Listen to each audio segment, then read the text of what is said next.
How to unlock a bedroom door. It is typical for kids to secure themselves within the room.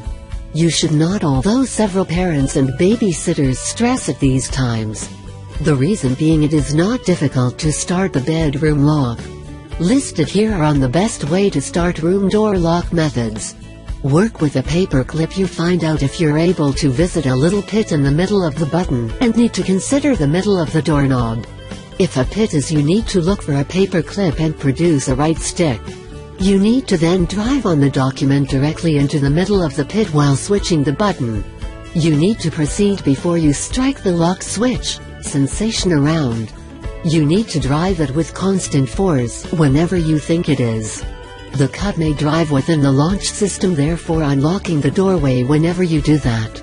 Make use of a screwdriver. You need to slide the top of the slim screwdriver involved with it in case your button appears as though it takes a key. The screwdriver need to then change about the remaining to be able to uncover the doorway system.